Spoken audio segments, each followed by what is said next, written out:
В Государственном совете республики сегодня снова оживленно. Конечно, никто не отменял перчатки и маски, поэтому депутаты сегодня, что называется, во всеоружии. Но намного важнее не что на них, а что в их докладах. Сегодня здесь решается, что ждет республику в этом году. Выносится проект постановления Государственного совета Республики Татарстан о назначении выборов президента Республики Татарстан на второе воскресенье сентября, который выпадает на 13 сентября 2020 года. Вопрос рассматривают вне плана из-за требований законодательства. Решение принимается. Госсовет республики в полном составе, в здании парламента и высшее руководство. Поэтому дальше сессия идет согласно как уже утвержденным, так и дополнительным темам. Одна из них – переназначение Алексея Демидова председателем Счетной палаты республики. Алексей Иванович хорошо всем известен, как энергичный, инициативный, ответственный руководитель. Более 15 лет он обеспечивает внешний государственный финансовый контроль на самом высоком уровне. Далее подробный отчет о финансовом состоянии республики. Внезапно доходы в прошлом году больше, чем на 13 миллиардов рублей превысили расходы. Возникли вопросы. Освоение средств по дошкольному образованию составило 95% с небольшим. Дополнительное образование всего 79%. Прошу пояснить, вот откуда такое низкое освоение средств и наличие профицита по итогам года. Некоторые перенесенные на другую классификацию, при этом в целом есть полное исполнение.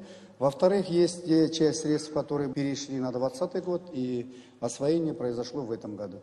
Однако в текущем году такого уже не будет. Только за 5 месяцев доходы Татарстана упали на 32 миллиарда рублей. Ситуация связана с пандемией коронавируса и падением цен на нефть. Пагубнее уже на здоровье может повлиять горячительное, поэтому депутаты предлагают законодательно запретить так называемые наливайки.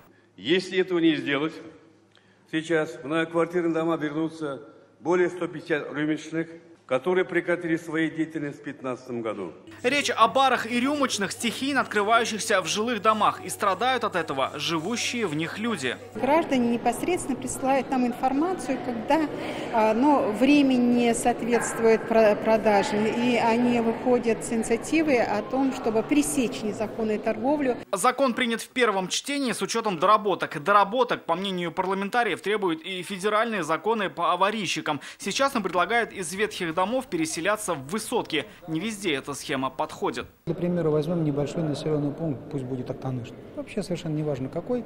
А индивидуального строительства не предусмотрено вообще в рамках расселения аварийного. Но это же неправильно. Мы не можем сказать, переезжайте в Челны, например. Выход есть – строить аварийщикам одноэтажные дома на 1, 2 или 3 семьи, что пока не предусмотрено федеральным законом. Чтобы предусмотреть предложение, одобренное в Госсовете, отправят на рассмотрение в Госдуму. Рамиль Шайдуль, Надель Миндубаев, ТНВ, Казань.